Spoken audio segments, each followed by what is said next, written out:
C'est reparti. Alors, mine de rien, c'est vrai que 10 minutes, ça va super vite. Hein. Moi, je sais pas pour vous, mais... Donc, avec ma princesse, on prend un peu le temps d'expliquer, et puis boum, ça défile, ça défile. Donc, voilà ce que je voulais vous dire. Si toi, tu sais que tu as une assemblée, repars. Vas-y. Tu sais, Dieu a mis en nous des grâces et des bénédictions. Mais si tu es seul et que tu vis ta foi seule, alors la personne qui détient aussi ta bénédiction en elle, tu ne la rencontreras pas. Là, je parle que c'est conduit par le Saint-Esprit. Et en fait, ouais, j'avoue, ça en va. T'es là, peut-être que tu vis ta life et que le Saint-Esprit, c'est trop bien, etc. Mais comment tu fais pour ton frère, ta soeur aussi qui a besoin de toi?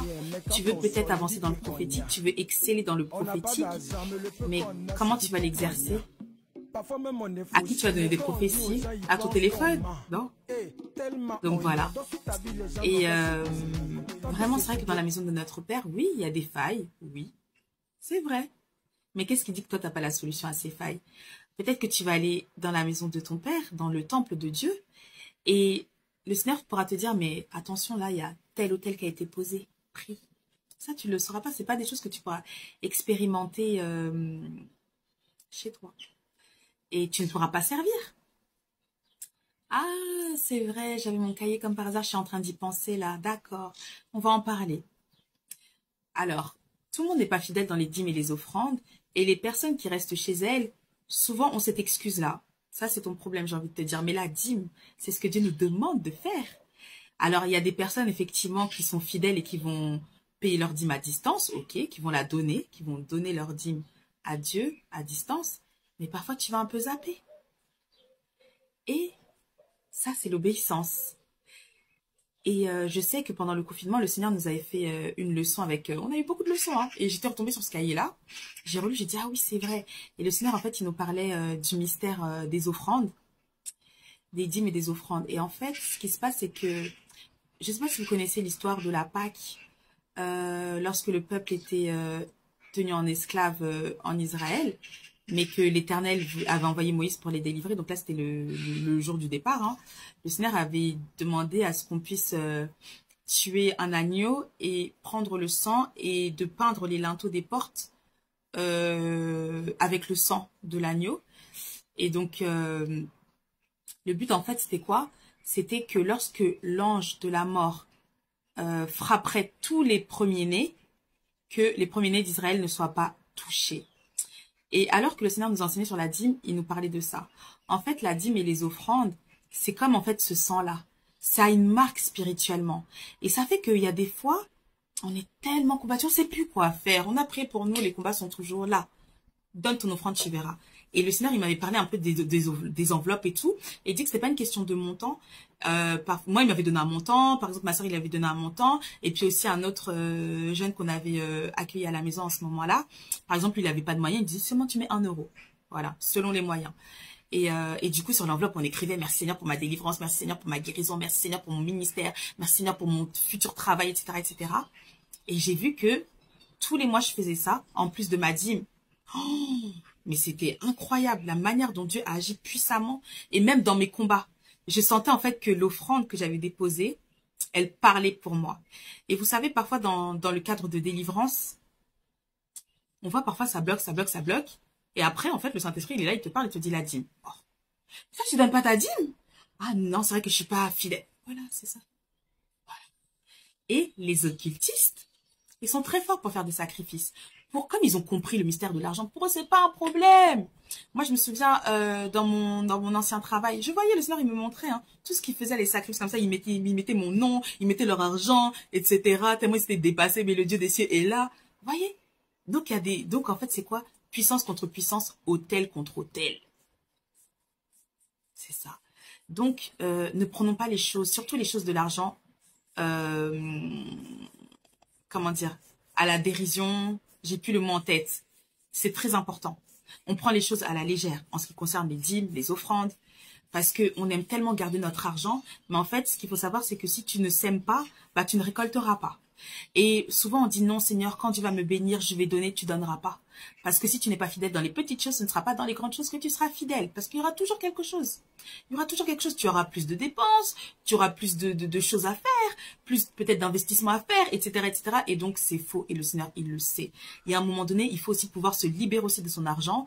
Pourquoi? Pour ne pas que maman devienne ton maître. Voilà. Moi aussi, ça m'est arrivé pendant le confinement et tout. Je disais, mais attends, à un moment donné, ouais, faut faire attention à l'argent et tout pour les courses et tout. Et un jour, ça m'a appris, il m'a parlé. Donc ça, c'est moi. Si tu te retrouves dans mon cas, gloire à Dieu. Si tu te retrouves pas dans mon cas, gloire à Dieu aussi. Et donc le Seigneur, il m'a dit non. Il m'a dit arrête de vouloir garder comme ça, arrête de vouloir serrer. Va faire les courses. Va faire les courses. Va faire les courses. Fais les courses. Et en fait, j'avais pas compris à ce moment-là. Vous savez, parfois, il nous parle, le Seigneur, il nous dit pas tout derrière. Et j'avais compris, en fait, que à un moment donné, l'argent, sans que tu te rendes compte, ça devient un peu ton maître. T'es là, tu veux garder, tu veux serrer, tu veux contrôler. Non, l'argent que Dieu te donne, en fait, nous, en fait, on est les intendants de cet argent. Donc, c'est pour ça qu'en fait, notre argent appartient à Christ. Et moi, j'ai déjà fait le test. Enfin, c'était pas un test. En vrai, j'ai déjà expérimenté ça. Que quand je donnais pas ma dîme, mon argent allait je ne sais où. Je ne sais où. Moi, t'es là. Mais tu dis, mais attends. Où part mon argent? Et quand je donne ma dîme, je vois que c'est géré. Je vois qu'en plus, j'ai de l'argent. Genre, je peux me faire plaisir. Je peux m'acheter des choses. Je dis, mais attends. Ah, je dis, ok. Donc, c'est ça, parce que le Seigneur, il disait quoi? Qu'il allait menacer celui qui nous menace. Vous voyez un peu? Donc, ne soyons pas attachés à l'argent de cette manière. Et en plus, avec notre argent, oui, on doit aussi semer dans le royaume des cieux. Par exemple, dans le groupe des grands jeunes, à un moment donné, ils avaient créé un groupe de partenaires. Voilà, le responsable avait eu à cœur de faire ça. Et un jour, il m'appelle. Il me dit oui et tout. Moi, j'ai vu que nanana. J'ai dit, mais comment toi, t'as vu quoi? Comment tu sais? Et il m'a expliqué, il m'a dit, tu sais, dans le ciel et tout, voilà, il y a des dimensions, il y a des endroits. Et en fait, et c'est là où j'ai compris que, en fait, nos offrandes parlaient. Parce qu'à un moment donné, il demandait au Seigneur, mais je vais mettre qui dans mon équipe? Et il a pensé à moi. Pourquoi? Moi, je parle pas quand je fais des offrandes, quand je sème et tout, etc. Et après, il m'a dit non, Dieu m'a dit, et j'ai vu que tu donnais beaucoup pour le royaume de Dieu, que tu semais beaucoup. Et c'est vrai, ça c'est depuis un porte ouverte. Ah, porte ouverte, nos frères et sœurs en Christ qui sont persécutés à cause de la parole, s'il vous plaît, renseignez-vous. On doit aussi les aider, hein. On doit aussi nous aider les uns les autres. Et même quand on entend par exemple qu'il y a tel programme pour sauver les âmes, mais sème un peu, donne un peu. C'est pas une question de montant, mais fais un peu semblant de te sentir concerné. Vous voyez un peu? Parce que ça parle, les offrandes, elles parlent, on le sait, ça parle pour toi. Toi, tu sais même pas, d'après toi, tu donnes et tout seulement, mais ça parle et Dieu s'en souvient. Dieu s'en souvient, Dieu se souvient de nos aumônes et de nos offrandes. C'est ce qu'il avait dit à Zacharie. Lorsque l'ange Gabriel est venu le visiter alors qu'il servait au temple, il lui a dit, Dieu s'est souvenu de tes aumônes et de tes prières. Et qu'est-ce qui s'est passé? Tac, un couple stérile, il leur a donné Jean-Baptiste. Vous voyez ce que je veux dire? Donc, tout ce que l'on fait n'est jamais en vain. Même si les hommes ne te voient pas, Dieu te voit. Et au moment opportun, ton élévation là, tu l'auras. Peu importe les combats familiaux, ce que tu veux. Quand Dieu dit que c'est le moment, alors c'est le moment. Donc, je pensais pas du tout qu'on allait parler de ça.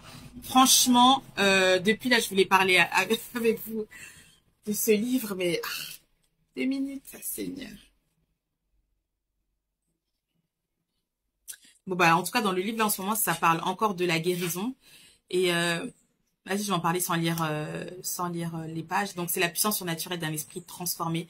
C'est un livre qui révolutionne ta foi. Quand tu le lis, tu es révolutionné parce que c'est un livre rempli d'esprit. Je me souviens qu'il y avait un jeune qui était tellement... Vous savez, il y a des personnes qui sont très, très sensibles au Saint-Esprit. Il le tenait, sa main, elle tremblait, tellement il sentait la puissance de Dieu. Donc, moi, je ne parle pas pour rien. C'est un livre très puissant. Il y a la gloire de Dieu dedans. Pourquoi? Parce que c'est rempli de témoignages. Et dans le témoignage, il y a le feu. Dans le témoignage, il y a la puissance de Dieu. Et donc, en fait, là, il parlait, en fait, de la guérison. Il parle toujours de la guérison encore dans la partie où je suis. Parce que je ne lis pas comme avant. Mais assurément... Soyons courageux. C'est pas facile. Hein. Moi, tout le temps, je parle de la guérison. C'est pas facile. Il y a des fois, tu es là, tu n'oses pas. Mais que Dieu nous aide, que Dieu nous révolutionne. Parce que vraiment, les méchants, là, pour faire leur méchanceté, là, ils sont jamais dérangés. Mais nous, pour faire le bien, on est dérangés, on a du mal. Que Dieu nous rende courageux pour que nous puissions prier. prions encore, persévérons dans la guérison, persévérons, persévérons, persévérons. Parce qu'il y aura un jour, on verra les paralytiques marcher. Moi, je dois voir les paralytiques marcher. Le Seigneur, il sait, les morts ressuscités. J'en ai déjà vu un. Je veux voir encore plus davantage. Je veux que tout ce que je lis dans la parole, ce soit mon partage. Et je demande à Dieu que ce soit aussi le vôtre, que nous soyons courageux parce qu'on arrive dans des temps qui sont très, très mauvais. Les méchants travaillent, le diable travaille. Mais Jésus aussi travaille. Il travaille avec nous. Donc, soyons disposés. Que Dieu vous bénisse. Que l'Éternel prenne soin de vous et de vos familles.